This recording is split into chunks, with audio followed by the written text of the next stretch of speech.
지난번에 코로나 관련해서 영상을 만들었는데 삭제되었습니다. 그래도 하고 싶은 말이 있어서 관련 뉴스만 모아봤습니다. 해석은 자유죠. 한번 보겠습니다. 2019년 12월 중국은 신종 바이러스가 지역 감염을 일으키고 있다고 세계보건기구에 뒤늦게 보고합니다. 이 바이러스는 몇 달 만에 전 세계로 급속히 확산합니다. 갈팡질팡하던 세계보건기구는 공식 명칭을 코비드-19로 확정하고 3월 11일 뒤늦게 팬데믹, 즉 감염병 세계적 대유행을 선언합니다.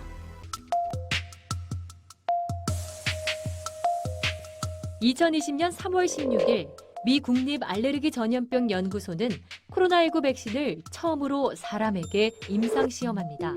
코로나가 창궐한 지 65일 만입니다. 일반적으로 백신 개발은 3단계의 임상시험을 거쳐 평균 10년 이상이 걸립니다.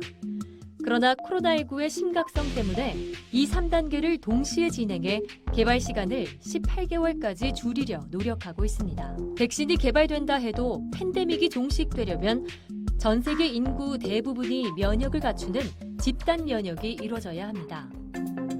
세계 각국의 코로나 백신을 제대로 공급하기 위해 설립된 국제기구 코백스 퍼실리티가 필요한 이유입니다. 코로나19 백신과 치료제는 필요한 모든 사람이 이용할 수 있어야 합니다. 여러분, 중국 우한에서 시작된 신종 코로나 바이러스 감염증 환자가 국내에서도 처음 확인됐습니다. 어제 중국 우한에서 온 30대 중국인으로 인천공항 입국장에서 증상이 확인돼서 곧바로 병원으로 옮겨졌습니다. 저희 취재 결과 그 환자는 폐렴 증상이 없는 걸로 확인됐습니다. 여러분 안녕하십니까. 국내 코로나19 확진 환자가 오늘로써 3,000명을 넘어섰습니다. 첫 환자 발생 이후 40일 만입니다.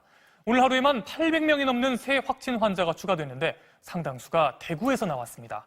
이로써 대구에서만 확진 환자가 이제 2,000명을 넘어섰습니다.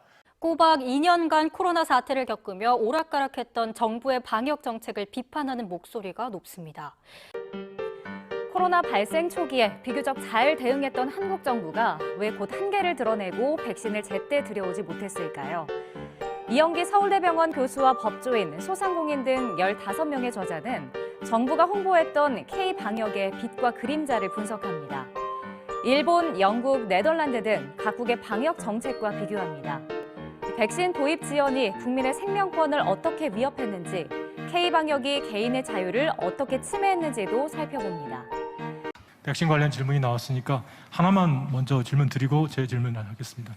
대통령께서 그 백신 접종의 불안감을 좀 해소하기 위해서 가장 먼저 백신 접종을 하실 생각이 있으신지 먼저 좀 질문 드리겠고요.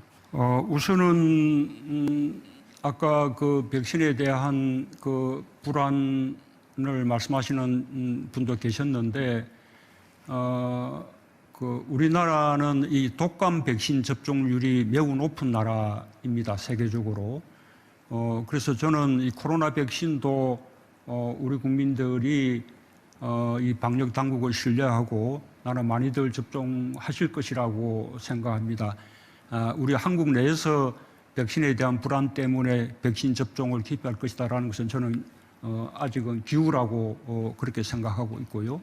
그래서 백신 접종에 차질이 없다면 저는 대통령을 비롯한 공무원들은 방역에 종사하는 공무원들을 제외하고는 굳이 우선순위가 될 필요가 없다고 생각합니다.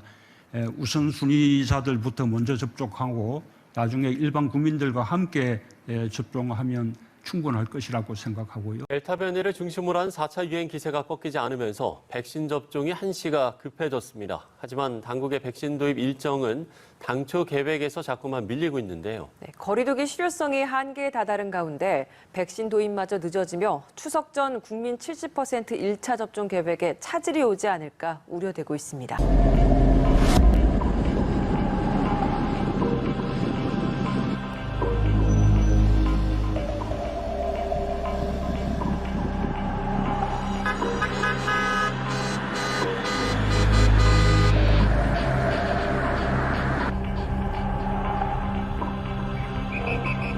민주노총이 정부의 거듭된 자제 요청에도 불구하고 도심 곳곳에서 기습적인 총파업 대회를 강행했습니다. 경찰은 집회 주최자 등에 대해서 즉시 수사에 착수했고 서울시는 이들을 고발하겠다고 밝혀 험난한 노정관계를 예고했습니다. 2시부터 서울 종로구 조계사 앞에 5천여 명의 스님들이 모일 예정입니다.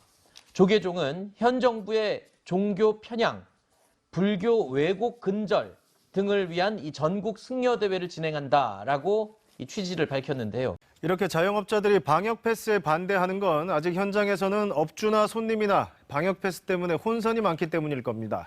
누구는 꼭 있어야 하고 누구는 또 괜찮고 일부 형평성 문제도 짚어볼 대목입니다. 세계적 일상 회복으로 전환한 이후 한 달여 만에 정부가 다시 사회적 거리 두기를 강화하기로 하면서 연말 장사를 기대했던 자영업자들의 불만 더욱 커지고 있습니다.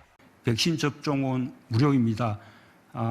일반 의료기관에서 하게 되는 백신 접종조차도 접종비를 건보와 또 국가 재정이 분담함으로써 전부 이제 무료로 접종을 하게 되고 거기에 대해서 만에 하나 통상의 범위를 넘어서는 부작용이 발생할 경우에 그에 대해서는 정부가 충분히 보상하게 된다.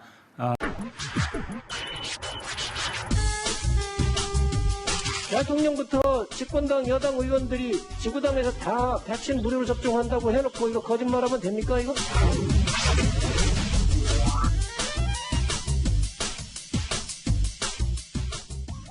일단 소아청소년에 대한 대책이 나온 것 같은데 좀 정리를 해볼까요? 어떻습니까? 네.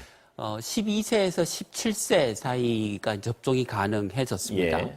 그래서 모두 한 277만 명 정도 되는데 16, 17세는 10월 5일부터 예약을 시작해서 10월 18일부터 접종을 시작하고 12세부터 15세는 그 16, 17세의 접종이 시작하는 시점인 10월 18일부터 예약을 받아서 11월 1일부터 접종을 시작하게 되겠습니다. 그러니까 큰 테두리를 보면 12세부터 17세도 맞는 이익이 더 크다 이거죠? 네, 그렇습니다. 백신으로 인한 어떤 불안감보다는 맞아서 얻는 이익이 더 크다. 네. 그런데 특히 기저질환이나 어떤 위험성이 있는 분들은 반드시 맞는 것이 좋고 나머지 건강한 청소년들은 자율적으로 결정하라 뭐 이렇게 이해하면 되는 건가요? 네, 그렇습니다. 접종 뒤 이산 반응이 나타나 숨진 사망자 유족들이 집회를 열었습니다. 벌써 10회째인데요. 이들은 백신 피해의 정확한 기준을 마련하고 인과성을 폭넓게 인정하라고 촉구했습니다. 정부가 백신 접종에 독려하고 있지만 정작 백신으로 인한 부작용 피해를 인정받는 비율은 0%대인 것으로 나타났습니다. 보건당국이 집계한 사망자 678명 중 백신 접종과의 인과성을 인정받은 경우는 단 2명으로 0.3%에 불과했고 접수된 이상 반응 약 21만 건 중 국가 보상이 결정된 건수도 1,793건으로 0.66% 수준에 머물렀습니다. 지난 7일 보건복지부 국정감사장에는 백신 접종 피해를 호소하는 참고인들이 출석해 국가가 접종을 권고하는 만큼 백신 피해 보상에도 책임 있는 자세를 보이라고 주장했습니다. 지난주 금요일 법원이 서울의 대형마트와 백화점에 대한 방역 패스 효력을 중지시키면서 혼란이 계속 이어져 왔었죠. 정부가 오늘 대형마트와 백화점 그리고 영화관 등의 방역 패스를 해제하겠다고 밝혔습니다. 네, 이렇게 백화점과 대형마트 등에 대한 방역 패스의 일부 제동이 걸리자 정부는 법원의 결정에 아쉬움을 표시하면서 다음 주 월요일 공식 입장을 발표하겠다고 밝혔습니다. 정부는 사회적 거리 두기와 방역 패스는 상호 보완적이라는 입장이어서 거리 두기가 강화할 것으로 예상됩니다. 다음 달 법원의 정기 인사를 앞두고 최근 잇따라 방역 패스 집행정지 결정을 내린 서울행정법원 부장판사 2명이 사직서를 낸 것으로 알려졌습니다. 법조계에 따르면 서울행정법원 행정8부 재판장 이종환 부장판사와 행정4부 재판장 한완교 부장판사가 최근 개인 사정을 이유로 사직서를 제출한 것으로 전해졌습니다. 이 부장판사는 앞서 학원과 독서실 방역 패스 중단을, 한 부장판사는 대형마트와 백화점, 청소년 방역 패스 중단을 결정한 바 있습니다. 이 밖에 김학의 전 법무차관 불법 출국 금지 의혹 사건을 심리 중인 김선일 서울중앙지법 부장판사도 사직서를 낸 것으로 알려졌습니다.